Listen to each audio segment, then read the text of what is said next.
Good morning dear students. मैं Amit Dwivedi, BBS inter college Shivkuti Prayagraj. बच्चों, आज पुनः हम क्लास 10th के साइंस विषय के बायोलॉजी भाग में पुनः उपस्थित हूँ। पिछले लेक्चर में हम चर्चा कर रहे थे विशेष रूप से पुष्पीय पौधों में लैंगिक प्रजनन। पुष्पीय पौधों में लैंगिक प्रजनन में आपने एक आदर्श पुष्प की संरचना का विस्तृत रूप से अध्ययन किया था। एक आदर्श पुष्प की संरचना में आपने उसकी 4 मुख्य भागों को आपने सीखा था। उसके 4 मुख्य भागों के बारे में आपने पढ़ा था। सबसे पहला जो भाग था उसका बाह्य दलपुंज था, दूसरा दलपुंज था, तीसरा आपका पुमंग था या पुंकेसर, और चौथा आपका था स्त्री केसर या जायांग। उसी टॉपिक को आगे बढ़ाते हुए नेक्स्ट जो आपकी बात आती है पुष्प के प्रकार। तो देखिए बेटा, जननांगों के आधार पर जननांगों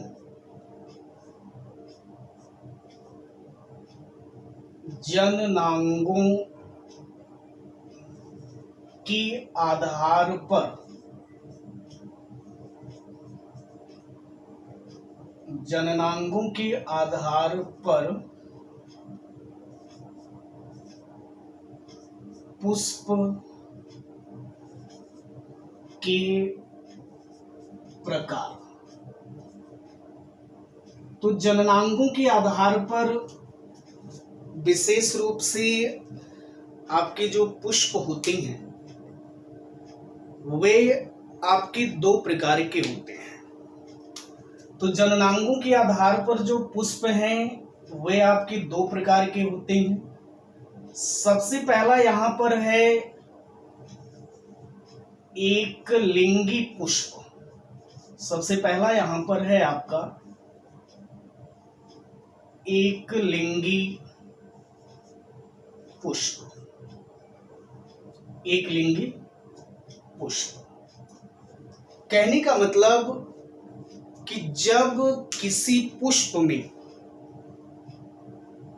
नर अथवा मादा में से, यानी कहने का मतलब पुंकेसर या स्त्री केसर में से जब केवल एक ही जननांग उपस्थित होता है, जब किसी पुष्प में नर और मादा युग्मकों में से कोई एक युग्मक, चाहे वो नर युग्मक हो जिसे आप पुंकेसर या आप पुमंग कहते हैं, या मादा युग्मक जिसे आप जायांग या स्त्री केसर कहते हैं, तो ऐसा पुष्प जिसमें नर अथवा मादा में से कोई एक जननांग पुष्प में पाया जाए, पुष्प में केवल एक ही जननांग उपस्थित हो, चाहे वो नर हो या मादा, तो ऐसे जो पुष्प होते हैं वे आपके विशेष रूप से एक लिंगी पुष्प कहलाते हैं। यानी कहने का मतलब कि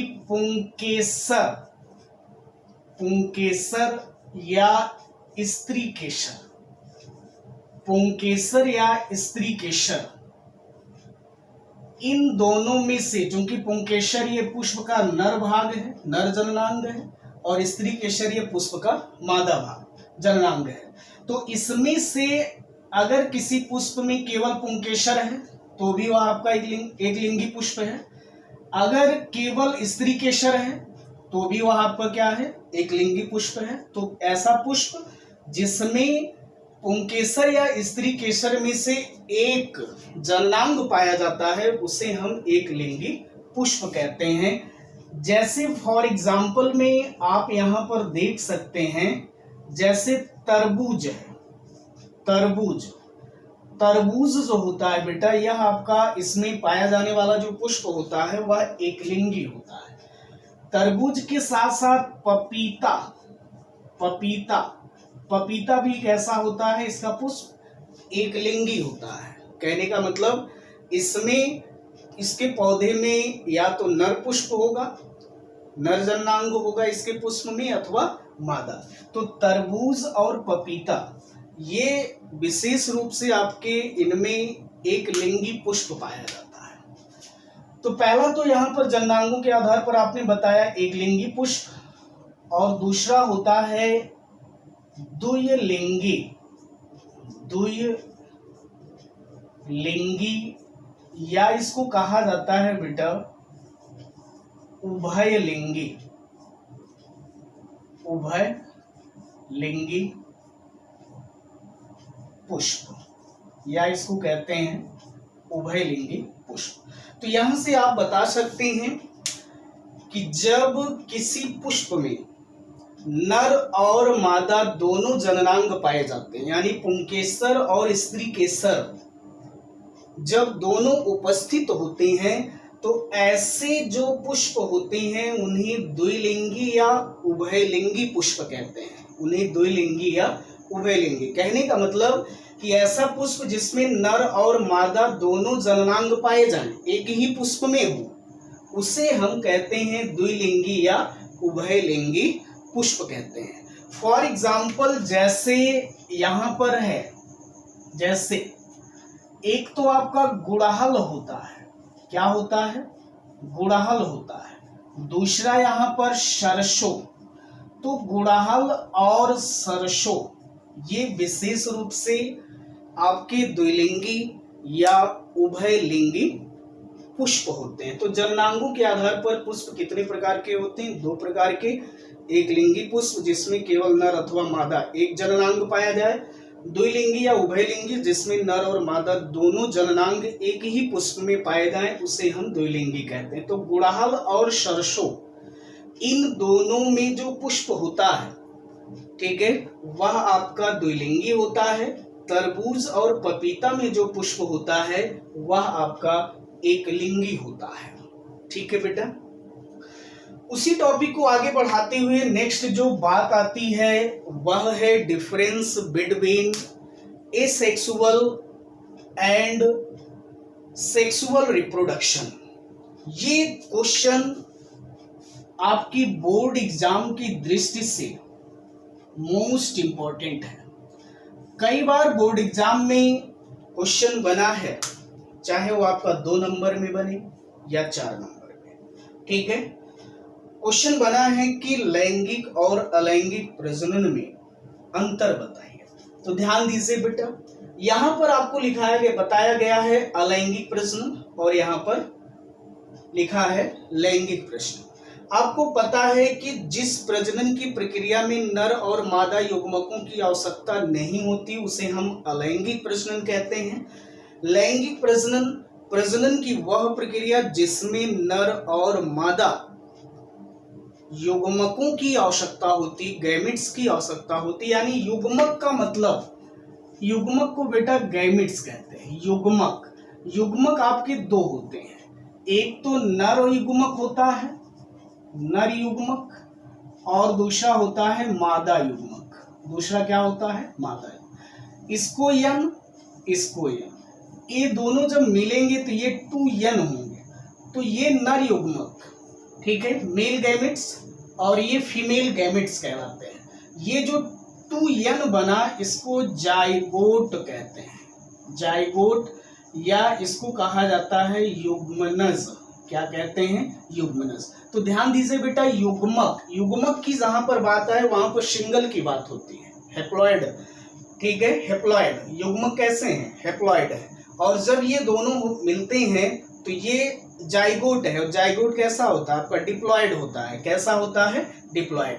तो नर युग्मक, मादा युग्मक, यन जब मिलेंगे दोनों युग्मक तो ये 2n बना, ठीक है, डिप्लॉइड हो गया। इसे आप क्या कहते हैं? जाइगोट कहते हैं।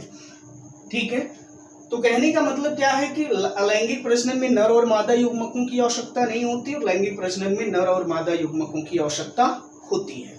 जैसे यहाँ पर लैंगिक प्रजनन में बताया गया कि इस प्रजनन में शरीर का कोई भाग, आपको पता है कि अलैंगिक प्रजनन की जो प्रक्रिया होती है इसमें नर और मादा युग्मक की आवश्यकता ही नहीं होती है। तो स्वाभाविक है अगर नर और मादा युग्मक की आवश्यकता नहीं है तो जीव के शारीरिक भाग से, कायिक भाग से नए जीव का क्या होता है, निर्माण होता है। तो वही चीज यहाँ पर बताई गई है कि इस प्रजनन में शरीर का कोई भाग या इससे बनी रचना नए जीव का निर्माण करती है या नए जीव का विकास करती है या नए जीव की क्या करती है, उत्पत्ति करती है। लैंगिक प्रजनन में क्या बताया गया कि इस प्रजनन में नर और मादा युग्मक मिलकर नए जीव का क्या करते हैं, निर्माण करते हैं। दूसरी जो बात यहाँ पर आती है वह है अलैंगिक प्रजनन की जो प्रक्रिया है वह विशेष रूप से विखंडन द्वारा, मुकुलन द्वारा, द्विविखंडन द्वारा, बीजाणु निर्माण या बीजाणु जनन द्वारा आदि विधियां उपयोग में आती हैं। अलैंगिक प्रजनन की जो विधि आपने विशेष रूप से प्लांट में पढ़ा था, ठीक है, आगे आपको एनिमल में भी बताएंगे कैसे अलैंगिक प्रजनन होता है। तो अलैंगिक प्रजनन में विखंडन, मुकुलन, द्विविखंडन, बीजाणु जनन, बहुविखंडन, खंडन आदि प्रक्रियाओं के बारे में आपने पढ़ा था, ठीक है। तो इन सभी का उपयोग करके या इन सभी का प्रयोग, इन सभी विधियों का जो प्रयोग है वह अलैंगिक प्रजनन में होता है। लैंगिक प्रजनन, इस क्रिया में नर और मादा युग्मकों का निषेचन होता है, ठीक है। तीसरी जो बात यहाँ पर आती है, अलैंगिक प्रजनन निम्न कोटि के बहुकोशिकीय प्राणियों में संभव है। ध्यान दीजिएगा, अलैंगिक प्रजनन या एसेक्सुअल रिप्रोडक्शन की जो प्रक्रिया है वह निम्न कोटि के बहुकोशिकीय प्राणियों में संभव है, लेकिन यहाँ क्या कह रहा है कि अलैंगिक प्रजनन उच्च कोटि के बहुकोशिकीय जीवों में संभव नहीं है। निम्न कोटि के जीवों में अलैंगिक प्रजनन निम्न कोटि के बहुकोशिकीय प्राणियों में संभव है, लेकिन अलैंगिक प्रजनन उच्च कोटि के बहुकोशिकीय जीवों में संभव नहीं है।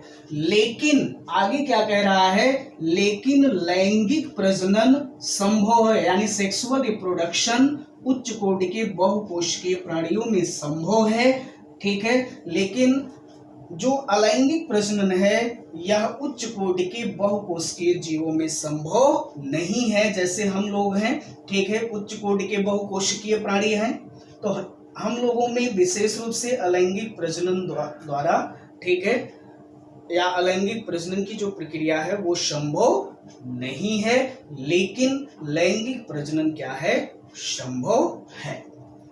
नेक्स्ट यहाँ पर देखिए बेटा, कई बार यहाँ से भी बोर्ड एग्जाम में क्वेश्चन पूछा है, पुंकेसर या पुमंग या जिसे आप एंड्रीशियम कहते हैं, स्त्री केसर या जायांग या जिसे आप गायनीशियम कहते हैं विशेष रूप से। तो अभी मैंने आपको बताया पुंकेसर या पुमंग जो होता है ये पुष्प का नर जननांग होता है, एंड्रीशियम, ठीक है, एंड्रोशियम। स्त्री केसर या जायांग ये पुष्प का क्या होता है, मादा जननांग होता है। जैसे यहाँ पर भी बताया गया है आपको कि यह पुष्प का नर जननांग होता है और स्त्री केसर या जायांग जो होता है यह पुष्प का मादा जननांग होता है। इसकी प्रत्येक इकाई पुंकेसर कहलाती है। जायांग की पुमंग की जो प्रत्येक इकाई है वो विशेष रूप से पुंकेसर कहलाती है और जायांग की जो प्रत्येक इकाई है वह विशेष रूप से स्त्री केसर कहलाती है। तीसरी जो बात यहाँ पर आती है, पुंकेसर का अग्र फूला हुआ भाग परागकोश कहलाता है। आपने जब पुष्प बनाया था तो इस टाइप से रचना भी बनाई थी, इस टाइप से रचना बनाई थी, ठीक है। तो इससे संपूर्ण रूप से आपने पुंकेसर कहा था और ये जो फूला हुआ भाग है इसको कहते हैं परागकोश। इस भाग को आपने क्या नाम दिया था, परागकोश नाम दिया था। क्या नाम दिया था, परागकोश। और इसी परागकोश में आपको बताया गया था कि इसी में क्या होते हैं, परागकण बनते हैं। क्या बनते हैं, परागकण बनते हैं। और परागकण जो होते हैं ये विशेष रूप से क्या होते हैं, नर युग्मक होते हैं। क्या होते हैं, नर युग्मक। पुष्प के नर युग्मक जो होते हैं ये आपके परागकण होते हैं। तीसरा यहाँ पर स्त्री केसर या गायनीशियम में, जायांग में अंडक का निचला फूला हुआ भाग अंडाशय कहलाता। आपने ऐसी रचना बनाई थी, कुछ इस टाइप से रचना बनाई थी। और ये जो फूला हुआ भाग था इसको आपने नाम दिया था अंडाशय। इसको आपने नाम दिया था क्या? अंडाशय। ठीक है, जिसमें बीजांड पाया जाता है। यहाँ पर जो रचना थी इसको आपने विशेष रूप से कहा था बीजांड, और इसके अंदर क्या होता है? बीजांड पाया जाता है।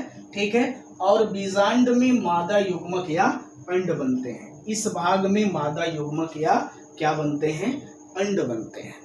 ठीक है, बात समझ में आई? इसी टॉपिक को आगे बढ़ाते हुए नेक्स्ट जो आपकी बात आती है वह है विशेष रूप से पॉलिनेशन। पॉलिनेशन या इसको कहा जाता है परागण।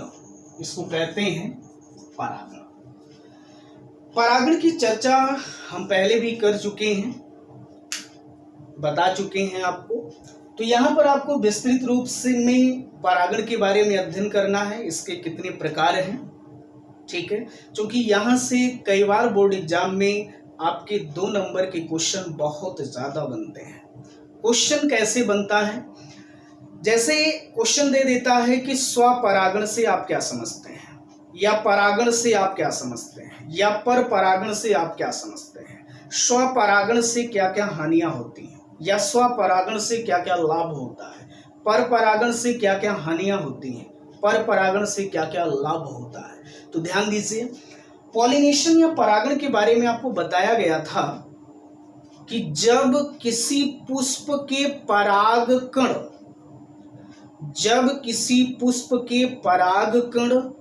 पराग कोशों से निकलकर वर्तिकाग्र पर पहुंचते हैं तो यह प्रक्रिया आपकी परागण या पॉलिनेशन कहलाती। कहने का मतलब कि पराग कणों का पराग कोशों से निकलकर मान लीजिए ये पराग कण है। ठीक है, यहाँ पर ये पराग कोश है, ये पराग कोश हुआ, ये पराग कण है। तो पराग कणों का पराग कोशों से निकलकर ये मान लीजिए वर्तिकाग्र है, आपने पुष्प में बनाया था कुछ इस तरीके से।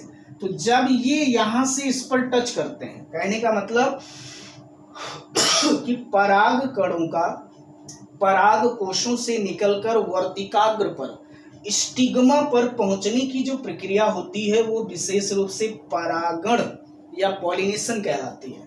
तो परागण की जो प्रक्रिया होती है बेटा, ये विशेष रूप से 2 प्रकार की होती है।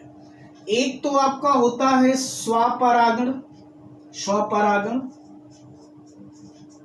और दूसरा होता है परपरागण, इसको कहते हैं सेल्फ पॉलिनेशन,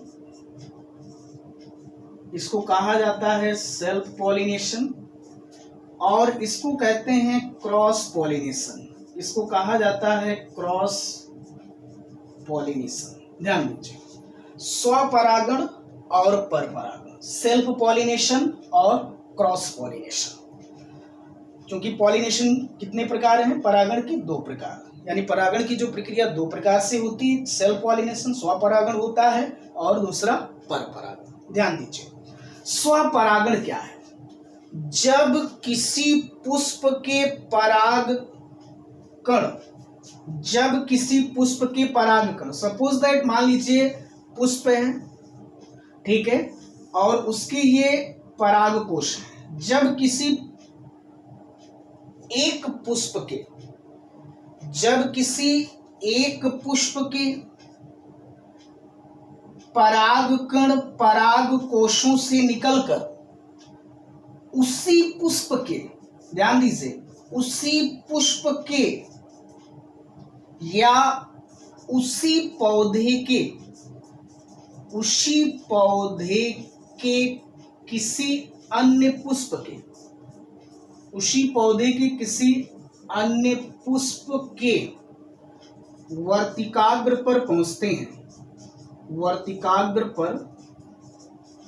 पहुंचते हैं। ध्यान से सुनिए, जब किसी एक पुष्प के परागकण पराग कोशों से निकलकर उसी पुष्प के, जहां से परागकण निकल रहे हैं उसी पुष्प के वर्तिकाग्र पर, जिस पुष्प से परागकण निकल रहे हैं उसी पुष्प के वर्तिकाग्र पर।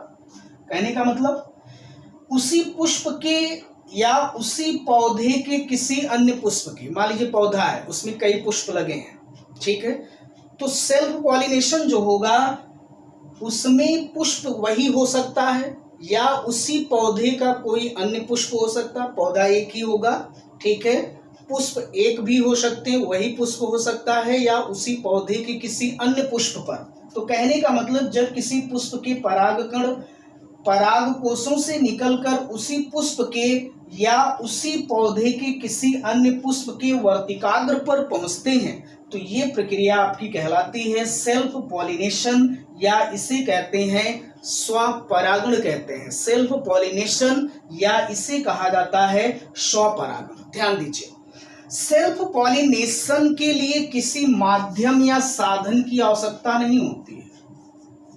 इसमें किसी माध्यम या साधन की आवश्यकता नहीं होती। कहने का मतलब कि सेल्फ पॉलिनेशन है ये निश्चित होता है। क्या होता है? निश्चित होता है। आगे आपको क्रॉस पॉलिनेशन जब बताएंगे तो आपको क्लियर हो जाएगा माध्यम या साधन क्या है। तो कहने का मतलब स्वपरागण या सेल्फ पॉलिनेशन की क्रिया के लिए माध्यम या साधन की आवश्यकता होती है और सेल्फ पॉलिनेशन निश्चित होता है।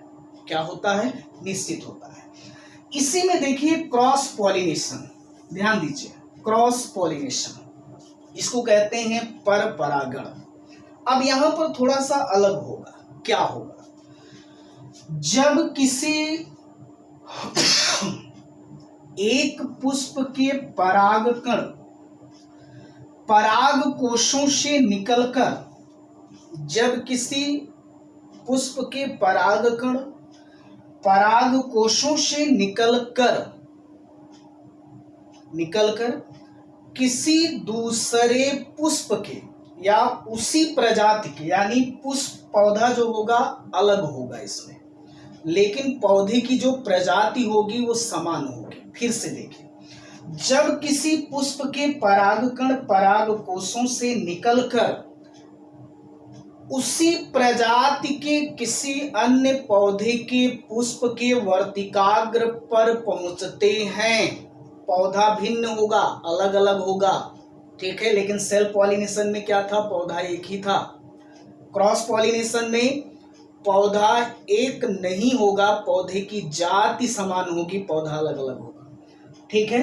तो उसी पुष्प जब परागकण परागकोशों से निकलकर, ठीक है, किसी अन्य पौधे के पुष्प के वर्तिकाग्र पर पहुंचते हैं तो ये प्रक्रिया आपकी कहलाती है क्रॉस पॉलिनेशन या पर परागण कहलाती है।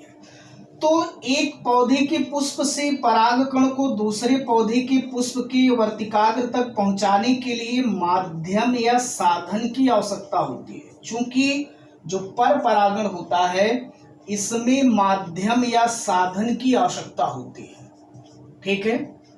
क्योंकि जो पर परागण होता है यह अनिश्चित होता है, लेकिन सेल्फ पॉलिनेशन में मैंने क्या बताया था कि यह निश्चित होता है, लेकिन क्रॉस पॉलिनेशन जो होता है यह अनिश्चित होता है। क्या होता है? अनिश्चित होता है। क्योंकि इसे साधन या माध्यम पर निर्भर होना पड़ता है। अब साधन और माध्यम क्या होते हैं? जैसे परागण की जो प्रक्रिया होती है, पर परागण की जो प्रक्रिया होती है, इसमें साधन या माध्यम के रूप में जंतुओं द्वारा, वायु द्वारा, कीट द्वारा, ठीक है, जंतु द्वारा, वायु द्वारा, कीट द्वारा, ये सभी विशेष रूप से क्रॉस पॉलिनेशन में साधन या माध्यम का कार्य करते हैं। क्रॉस पॉलिनेशन में किसका कार्य करते हैं? साधन या माध्यम का क्या करते हैं? कार्य करते हैं। तो इसी के साथ इस लेक्चर को हम समाप्त करते हैं। नेक्स्ट वीडियो में विस्तृत रूप से सेल्फ और क्रॉस पॉलिनेशन के बारे में हम चर्चा करेंगे। तब तक के लिए थैंक यू, धन्यवाद।